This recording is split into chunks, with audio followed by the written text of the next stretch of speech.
partners in Good Health Conference.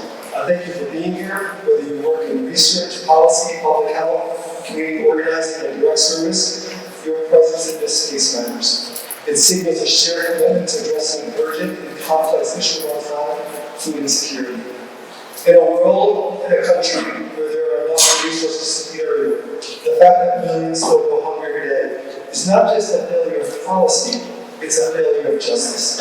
Food insecurity is not just about access to calories, it's about dignity, health, equity, and opportunity. This conference is designed to move us beyond silent conversations. We're here not just to exchange ideas, but to build momentum, to strengthen partnerships across sectors, to challenge each other with care and purpose, and to reimagine what's possible when we center equity in our core food systems. A little bit about us. The Department of Social Work and Child Advocacy at Montclair State University is a community of interdisciplinary scholars and practitioners who prepare students to be leaders in the promotion of child and family well-being. We're guided by the principles of social, economic, and racial justice. We combine the fields of psychology, social work, policy, and law to improve lives at every stage of human development. Through our scholarship, we create a knowledge that we combine with our practice approaches that advance child advocacy and social work initiatives to serve the wider community. Our interdisciplinary curriculum equips graduates with the requisite knowledge and skills required in their profession, including an understanding of policies and systems, human development, as well as evidence-based and culturally responsive practices. I want to thank our extraordinary planning team, speakers, and community partners for their vision and labor in bringing this event to life. And most of all, I want to thank you for showing up, not just today, but in the daily work you do to ensure everyone has access to nourishing, culturally appropriate, and sustainable food. That said, let's begin with humility, with hope, and with a shared commitment to action. Thank you, and welcome to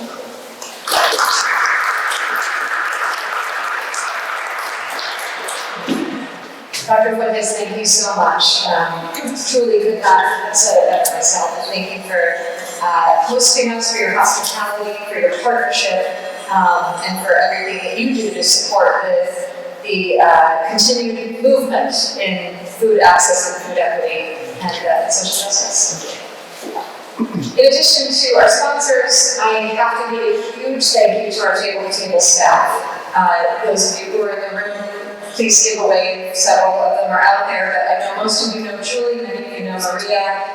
They did extraordinary work putting this event together today, and they do extraordinary work every single day. I have to say, I'm maybe a little bit biased, but I think this team is made up of some of the hardest working and most incredible people in the entire state of New Jersey, so thank you both.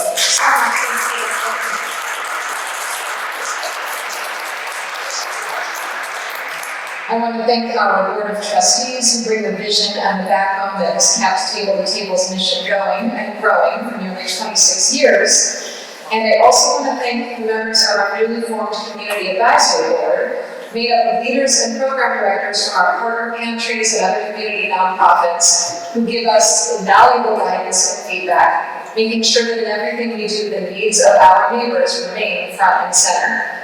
This group was really key in helping us shape today's conference. Can the advisory board members who are here today, who are here right now, please stand up? Come on, don't be shy.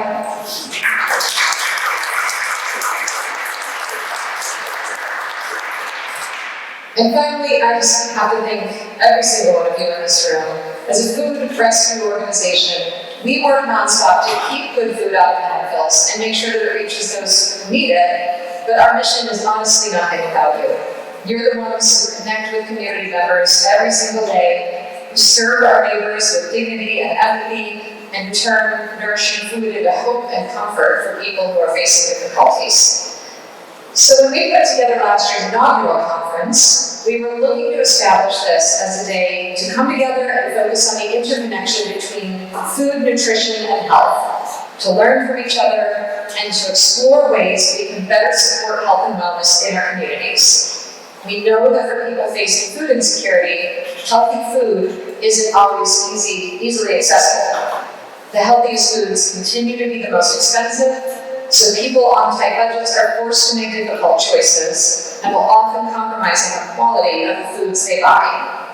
And at the same time, budget constraints, limited storage, and a heavy reliance on community donations can make it really hard for pantries to offer the kinds of foods that our community members most want and need, the foods that we all know are the core of a healthy diet, just like we've been taught since we were kids. So we have children and senior citizens, and hardworking individuals and families who can't get fresh fruits and vegetables, lean protein, eggs, cheese, and milk on a regular basis. Their physical health suffers, their stress levels rise, they struggle to concentrate at school or at work, they're more likely to develop chronic preventable illnesses like type 2 diabetes, obesity, and hypertension. And to manage those, any doctor is going to recommend a healthy diet as part of a treatment plan, and so the cycle continues. And that is not even accounting for people who need specific types of food to manage already existing conditions or illnesses. Gluten-free, dairy-free, or truly being able to offer variety and choice so people can select the things they like, or pick vegetables that they know their kids will actually eat. Our New Jersey Office of the Food Security Advocate defines food security as a situation that exists when all people, at all times, have access to sufficient, safe, and nutritious food that meets their dietary needs and food preferences for an active and healthy life. That's a wonderful vision to work towards, but it's not always easy to put into practice in our everyday work. But those of us in this room today, we are making progress. We're working together to create that access, to make sure that our neighbors have that nutritious food, and that we give them whatever additional support we can to help them live that active and healthy life. And that's why we're here today. I won't pretend this is easy work. Even in the best of times, it can feel overwhelming to try to keep up with community needs, and navigate funding changes, and rally enough support and volunteers to keep our work going. And let's face it, this isn't the best of times. There's a seemingly endless stream of concerning news and what-if headlines. Some organizations in this room have already experienced the direct impact of funding cuts and other changes. I would venture to say that everyone in this room is a little worried and stressed these days. And sometimes I know I can feel a bit lonely and isolated working in this space, trying to keep it all together and keep services going when we just don't know what's going to happen tomorrow. So that's also why we're here today, because it's important to remember that none of us are alone in this work. And it's important to remember that as we continue to do the daily work of caring for others, it's okay to take a moment and take a breath and take a little bit of time and care for ourselves too. And that's part of what we want to accomplish today. So without any further rambling from me, that leads us into our first session. I am really happy to welcome Nicole Pedaluga and Melissa Ciatone from the Center for Evaluation and Counseling. The Center's mission is to promote healing, a sense of personal well-being, and positive change within the community. They offer a wide range of therapeutic services coming from a trauma-informed and strengths-based approach. As Director of Development and Communications for the Center, her role allows her to combine her expertise in mental health with her passion for connecting with others to make the community safer and healthier. Nicole champions the belief that those who dedicate themselves to helping others must also prioritize their own well-being to sustain their capacity to make meaningful contributions to the community. Melissa graduated from College of St. Elizabeth with a doctorate of psychology and counseling and has been at the center since 1999. She has extensive education, training, and experience in many areas related to childhood trauma, mental illness, and co-occurring disorders, and she's trained in the nurture part approach, trauma-focused cognitive behavioral therapy, and dialectical behavioral therapy. We're so thankful to have Nicole and Melissa here with us today to lead us in a discussion on emotional resilience, helping us build strategies to care for ourselves so we can care for our communities. Nicole and Melissa, thank you so much for being with us.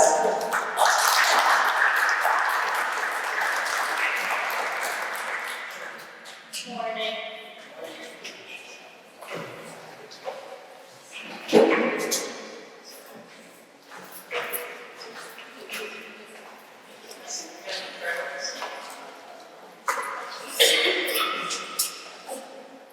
Okay, that's better. Good morning. Thank you for having us.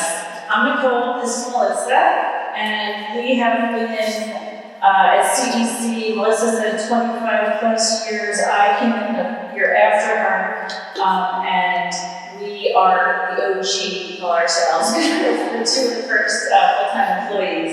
I hope I have in the right position. Let's try. Okay, so we are here to talk to you about taking care of yourself. We all work in nonprofits, and we know that the people that are attracted to this field of work, the helpers, are so passionate about what we do, and we're left to do really hard things with limited resources, and we wake up in the middle of the night thinking about the things that we didn't get done. So my passion is helping us to put ourselves on the list of things to do. That's self-care, and I'm not talking about manicures and spa days and things like that. I'm talking about getting back to basics and the things that really sustain us. So we're going to talk a little bit more about that. And there are lots of resources and things we're going to talk about. They'll be at the last slide. ProQual, I mentioned, is called the Professional Quality of Life, and they have a scale that you can use to measure how you're doing in terms of things like burnout and vicarious stress that we're going to talk about today. Okay? So here's our contact information. These slides will be shared. I'll take a picture of it. We'll get that to you later. I talk about some self-care. I squeezed this in last night, slides. So I'm going to demonstrate for you how I give myself compassion today. So Heather mentioned that we have a mission, and we changed it a little bit. So we just went through a little marketing, branding upgrade, and we really focus on child welfare and what we call adverse childhood experiences. I'm sure a lot of you are familiar with that term. It's all the difficult things that happen in a child's life, and we really focus on helping them through their trauma and getting their life back on track, and their parents as well. So let's get to that. So what we're going to do today, we're going to talk about burnout, secondary trauma, and compassion fatigue, and then we're going to talk about the risks and the symptoms and things like that. And then we're going to get into how to help ourselves and our volunteers to make sure that we don't burn out, that we don't end up with secondary trauma, and keep doing the work that we love to do to help our community. And we're going to really talk about self-compassion, because that's my favorite thing. So we're going to do some definitions, and it's all about putting on your own oxygen mask first. The old saying from the airplane, you can't help a child next to you if you pass out. And that's really true about all of us too. We can only do so much in a day, and we have to sustain ourselves. So there's a few different definitions that we're going to talk about. Compassion satisfaction is the good stuff. That's the reason why we do this work. That's what gets us motivated to be a nonprofit professional, right? That we want to help the world, we want to make the world a better place.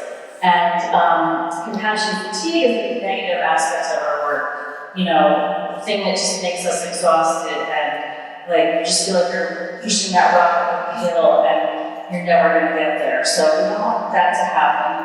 And we're going to talk about the differences between these. So burnout, you feel like you're not being effective, you feel like you're stressed out all the time, you lose your energy. And then there's work-related traumatic stress. Now you can have primary stress, we call PTSD. It was like you were the recipient of that traumatic event, it's having all these effects on you. The secondary traumatic stress is when you're traumatized by working with clients who have been traumatized. So my dad's a firefighter, he's retired now, and I took him for a neuropsych test a few weeks ago because he's worried about dementia. And the doctor went through all these aggravated tests with him. We were there for 4 hours at the VA, and at the end she let us in the room and she did a little debrief with what she found. She said, "Jack, you don't have dementia. You have depression and PTSD." And he looked at me and he was like, "How could I have PTSD?" I wasn't at ground zero on 9/11. I went to the firehouse in Staten Island and covered the firehouse. I didn't go to ground zero. And I said, Dad, you were the guy at the funeral climbing the ladders, hanging the flags at like 60 years old, because he knew how to tie knots. That was his passion in the military. He knew how to tie really good knots. And he hung the flag on those 2 fire engines. I said, if you heard the stories and you went to car accidents where somebody had a trauma and you had to help a child that was blown out of their car seat.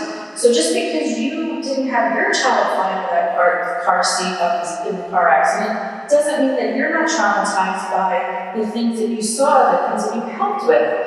So we have to think about ourselves and our staff, that we're not necessarily the people that need the food and are struggling with our basic needs, but we're dealing with these stories and these people, we're looking them in the face every day. And maybe some of you don't give out the food, maybe you're in the head office, but it just trickles down. So we really have to make sure we understand the symptoms of burnout versus compassion fatigue, so we can figure out what we need to do to take care of ourselves. And like I said, Protocol has really good resources on what to do personally. It's all free too, which is amazing for nonprofit.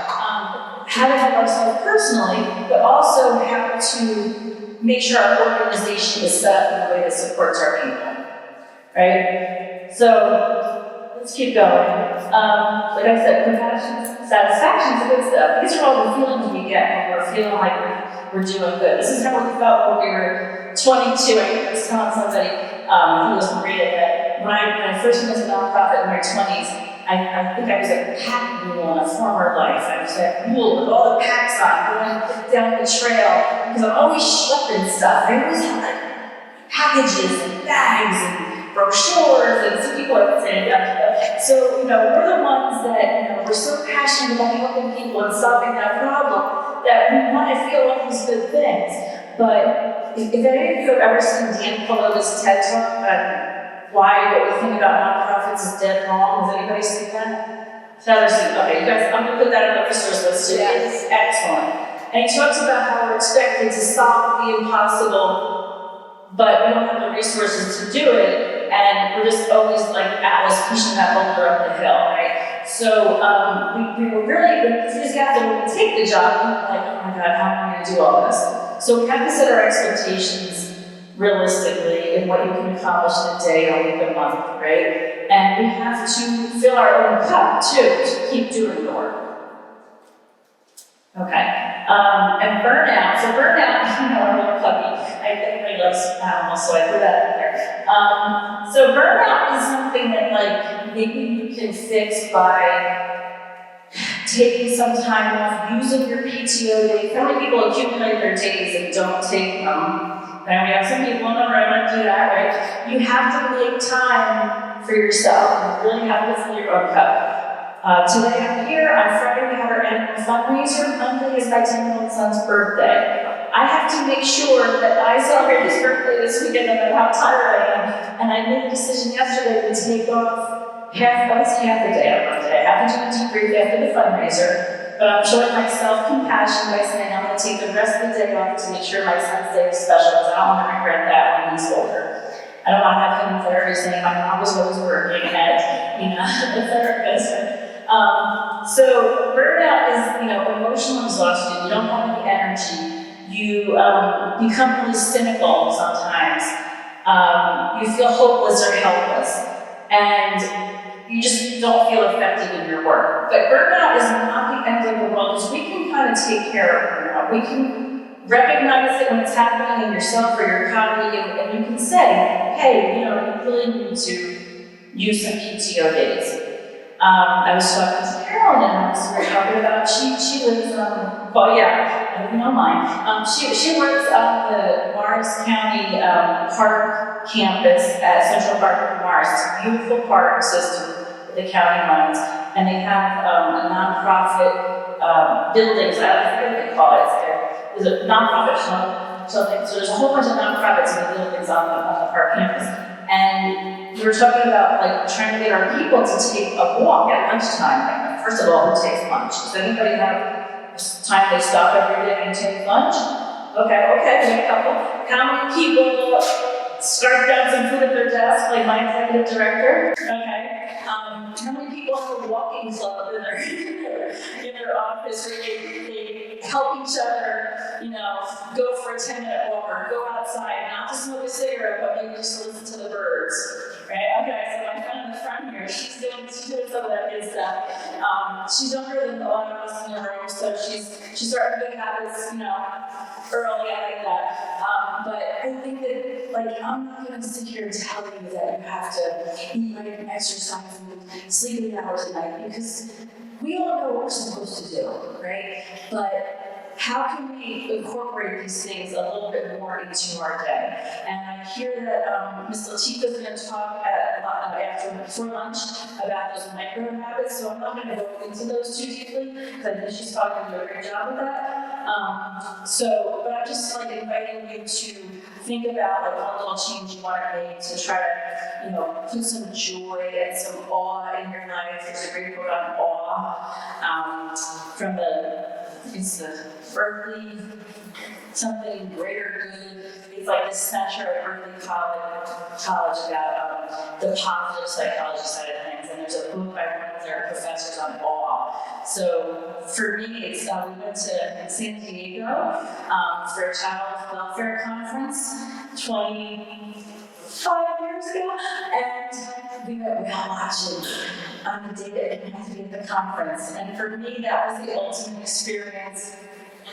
And the zoo, yeah, San Diego Zoo. Yeah, so I was one of the boat crying when I saw the whale breach. And Melissa, there's something in the zoo that really, I just in awe of the zoo. So I invite you to take opportunities for joy and awe in your life. That's going to be really good at helping you with burnout. Secondary stress, like I said, this is the same exact symptoms of post-traumatic stress like my dad. He didn't have to experience the trauma himself. He absorbed it from hearing the stories or witnessing it, or so you guys are on the front lines and you're seeing people way down Maslow's hierarchy of needs, struggling with the basic needs of life, and that can really be traumatic. So we have to make sure we recognize when these things are happening. So burnout is low energy, I'm exhausted, but secondary trauma, there's the physical, emotional, behavioral, cognitive symptoms, you can see them there. So it's higher level symptoms than burnout, more intense, and we really have to intervene when this happens. Okay, we have to get some support, we have to get maybe some counseling, maybe short-term counseling. But if you see that you have a heightened startle response, or you're having nightmares about people driving up on the flu lines, then that's a signal that you need to do something else, bigger than have a day of joy or awe. You need to get some support around you. And there are ways we can do that for ourselves at work. But if you find yourself talking about work a lot in your personal life, maybe schedule something that you used to love to do. Is there a hobby that you can rely on? Is there a walk with your neighbors? Is there something that used to light you up that you don't do anymore? Maybe you used to knit, or maybe you used to create art or comedy, and whatever it is, movement is huge. You can be dancing around your kitchen when you're making dinner, put on your favorite music. Make yourself a playlist of your favorite artists. When I'm stressed out, I put on either Bob Marley or Bruce Springsteen, and they always make me feel better, especially if it's a live recording or a live show.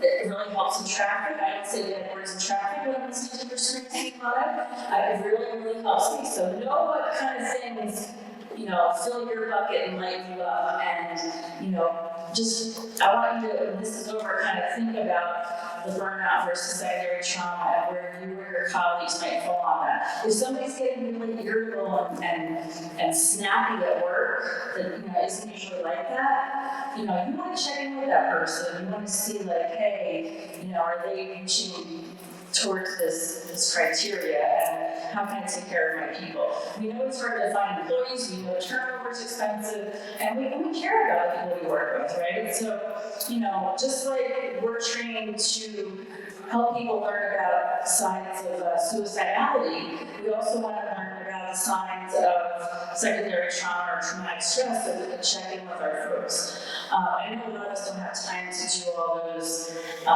team building things and like the nice bagels on Fridays, but try to find little ways to really just not talk about work for a while and see what people are doing in their lives.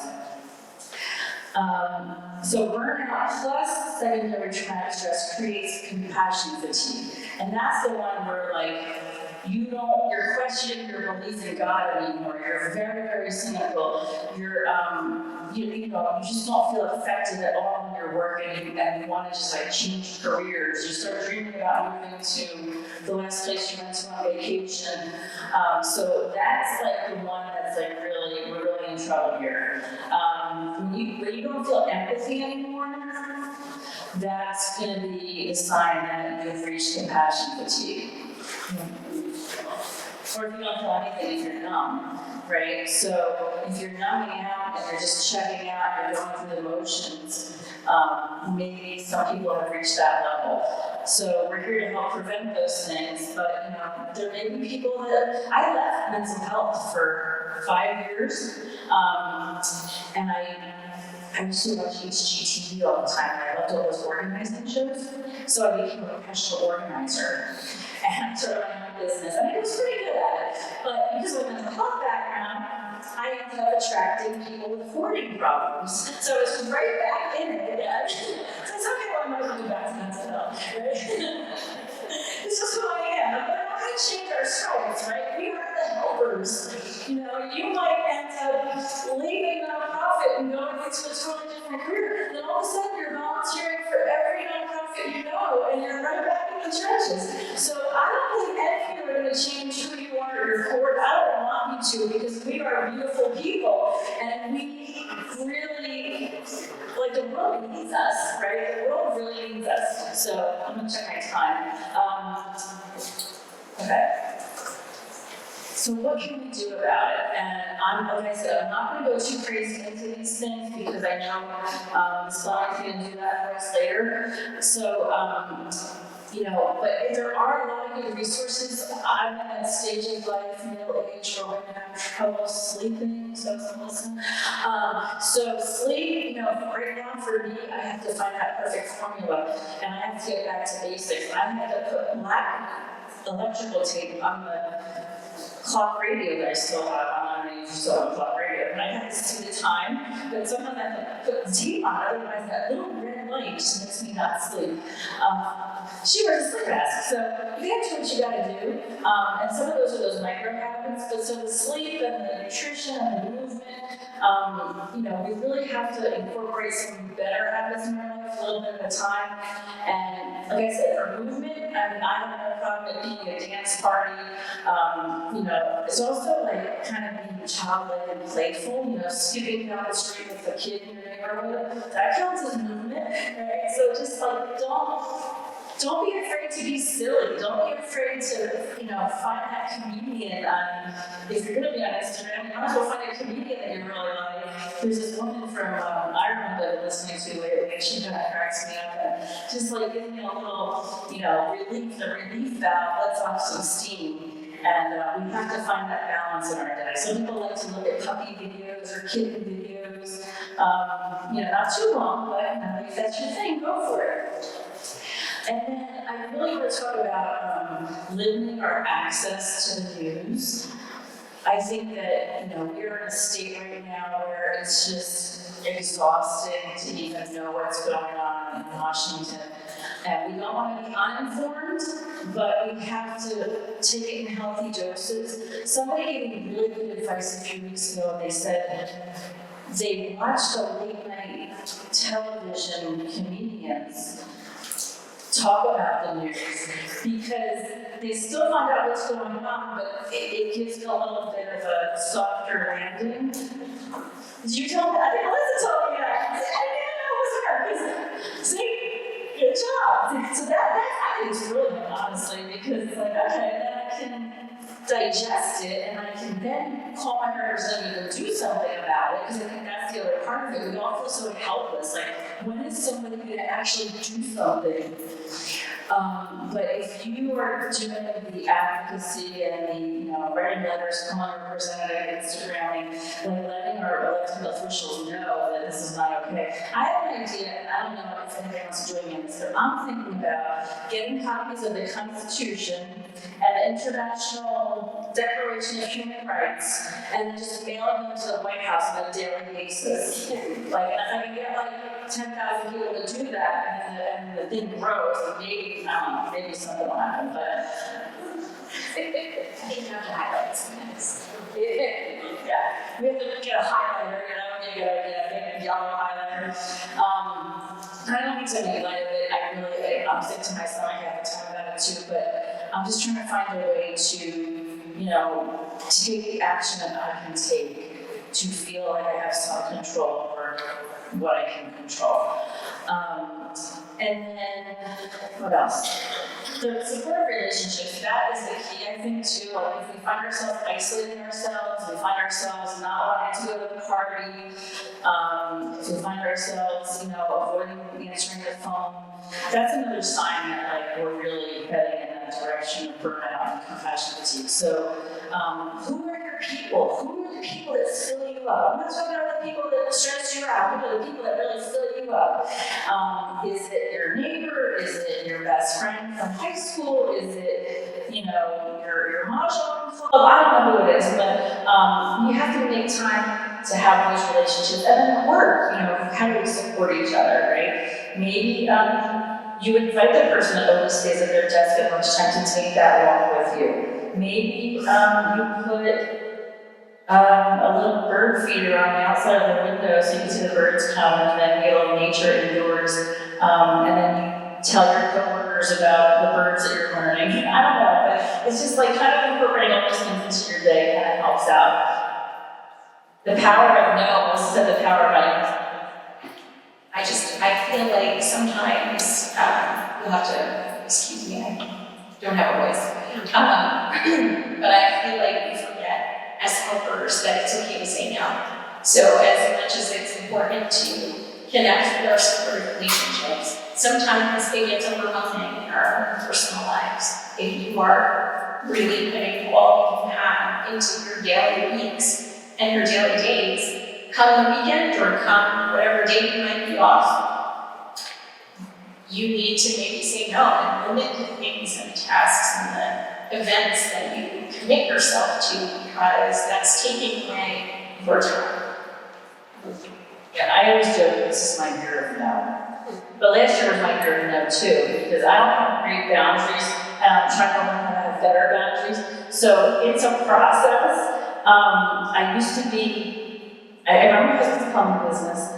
It's just him and me, not employees, but I run the plumbing business, the schedule, the bookkeeping, all that kind of stuff. I kind of provide therapy to my plumbing customers too, because I love them all. When we talk a lot on the phone, it's weird, I know. But, and then I have my full-time job at CDC. I used to be on the school board at my son's charter school. I'm on the Parks and Recreation Commission for Morris Township. I'm the neighborhood watch captain. So you see what's happening here, right? And I bet a bunch of you are kind of like that too. Like you say yes to everything. I see that nodding. So I recognize that I cannot do it all. I should not do it all. So we're in a new school this year. I did not join HSA. I do help out with the HSA. Tomorrow I'm helping with the color run. I'm sponsoring it with the plumbing business to get some new business for my husband. So I'm kind of incorporating two things into one. But I'm recognizing that it's okay to not just say yes, but instead to say, hey, can I get back to you on that? I'm really sorry that you asked me, but I need to check a few things and I'll get back to you. So putting a pause in there is the first way to start incorporating no into your vocabulary. Put the pause in there, and then go home and ask yourself, is this thing gonna help me energize myself? Is this gonna fill me up? Or just maybe one more thing that I have to add to my to-do list that I'm gonna be resentful of down the road because I really don't have time for it. And the other thing about that is, everything you say yes to, you're saying no to something else. We've heard that before, right? And I'm 53 years old and I don't want to say no to myself anymore. Because I really think that that's what I was saying no to every time I say yes to something else. So I say, oh, well, what do I have to take off my plate if I say yes to this? And you can say to people, hey, I really appreciate you asking me. It's great that you trusted me with this task. I just don't have the capacity right now for it. I can do X, Y, and Z, but I can't do the whole ball of wax. Or, check back with me in 6 months and I'll see if I have more resources to help out with that thing. But you have to first give yourself permission to not be all things to all people. Okay? So that brings us to mindful self-compassion, which is the topic. I went on training, I went to a retreat. Has anybody done mindfulness-based stress reduction? John Kabat-Zinn and stuff? Okay. So years ago, they came up with this way to help people not have heart attacks. It was mindfulness-based stress reduction. It was this workshop class you do week after week, and you learned how to de-stress yourself. It does work for burnout and compassion fatigue, and there's a lot of evidence behind it. It's great. But mindful self-compassion is like the next wave of that. And it's how to be kind to yourself, how to turn all that good that you do in the world towards yourself. Because every single one of us has a brain that is wired to look for what's wrong. Now, you may have noticed, we'll notice in a minute, that my slides do not match. If you go to the next slide, these slides are from another deck than the first half of the presentation. And I'm giving myself compassion because my inner critic was saying to me last night, how can you go there and give this presentation when your slide deck doesn't match? It's inconsistent. People are going to think you don't know what you're talking about. And I said to my inner critic, it's okay. The important thing is for them to get the information that they need and for me to do a good job for them. And they don't really care if my slide deck matches. And I'm not perfect, and it's okay not to be perfect because, this perfectionism does like to rear her head. So, the definitions of mindful self-compassion, there's 3 components. Loving kindness is the first one. So basically that means like turning the kindness that you give others towards yourself, because we bully ourselves all the time. The inner critic bullies us. So we're going to tell the inner critic to go sit in the corner, go sit in the back seat. Liz Gilbert said, she said this about fear, but I say it about my inner critic. You're sitting in the back seat, you're not driving this car, you can't even touch the radio. Okay? So, inner critic, your little inner bully, go sit down and be quiet, go sit in the corner for a minute. Compassion, we all have compassion, we do this work for other people, but sometimes we have to turn it towards ourselves too. You have to know that we deserve it as much as everybody else does. And when you're really being hard on yourself, you can say, hey, that's really hard. What would you say to a child? What would you say to a friend who was suffering? We're going to learn through mindful self-compassion to say those things to ourselves. Okay? And then mindfulness is that present moment awareness. Checking in with yourself in this moment and just, finding out, what are you feeling? What's going on? Noticing what's going on around you. Listen, all of a sudden you hear all these birds chirping, and you didn't notice there were 10 different birds in the trees around you. Just tuning into that present moment and accepting it. Okay? So we have self-kindness, common humanity, and mindfulness. It's a loving, connected presence. Common humanity is the compassion part when you say, hey, I'm having a hard time right now. And instead of saying, I should be doing better than this, you say, hey, everybody has a hard time sometimes, and I deserve that compassion too. And then, the beautiful thing is, I learned through mindful self-compassion to ask myself, what do I need? How many times do you ask yourself, what do I need in a day? Once, twice, 0. I learned this through mindful self-compassion to ask myself, what do I need right now? Do I need to go outside in the fresh air for 5 minutes? Do I need to drink some water? Do I need to use the restroom? Do I need to call that person back and say no that they didn't need to join, right? We are attending to everyone else's needs, our children, our spouse, our clients, our recipients, whoever. But how often do we just check in on what we need? So I do a grocery shopping, there's no food in my house. I'm going to just order it online. And then the mindfulness is recognizing what you're feeling right now and paying attention to it and giving yourself what you need. Right, this slide didn't work too good, so I'm just talking about that anyway. How would humanity versus isolation? These few slides stick out. I can panic right now. I'm like, oh my God, my slides don't have the other words on them. It's okay. Isolation means that you think you're a special unicorn and you're the only one that should be perfect and you're the one that shouldn't mess up or make mistakes or do those things. But when you turn that common humanity towards yourself, that's self-compassion. All right. And then I just wanted to bring it back home to what was happening with burnout and secondary trauma. So our stress response, we're all wired, you know that thing about if there's an emergency, a mother can lift a car off her child. That's the fight or flight response. You get superhuman strength to react. So there's fight, flight, freeze, and then there's also fawn, which is not here. But fawn means that like you're just a doormat and you just like give in to everybody. And I think that perfectionism and that can make you somebody that never says no. You can be the person that fawns. But so if you're chronic, so this was designed in our human body to help us in emergencies. It wasn't designed to happen all the time. And I think I was telling my 10-year-old today, I think I'm like kind of addicted to stress. Like I need to be in that crisis state all the time to be operating. And I'm recognizing that like life is not one big emergency. It doesn't have to be. Bruce said in the song. With the food lines. You're really freaking out about, the person who didn't show up this week because they're afraid of the powers that be sending somebody to grab them. That's awful, and that's real, and it's really hard to process. But if you don't process it, then you're going to burn out, and you're going to have compassion fatigue, and you're going to end up becoming a professional organizer or something. So we find that there's more compassion and satisfaction, there's greater well-being, less burnout, less secondary stress. So it all comes full circle. And I guess, okay. So home practices.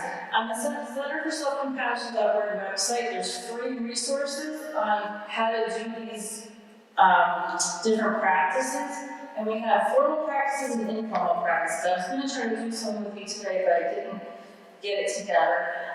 But one simple thing you can do informally is give yourself a soothing touch. Now, I'm not being disgusting. I work in child abuse, so I would never recommend it. But soothing touch can be putting your hand on your face like you would like a little child. Oh, darling, this is so hard. Some people like to put their hand on their heart. I remember during COVID in my compassion classes, we used to put our hands up on the, it looked like we were touching hands on the screen on Zoom. So we would all put both hands up and like the whole group looked like we were all in a circle with our hands on it.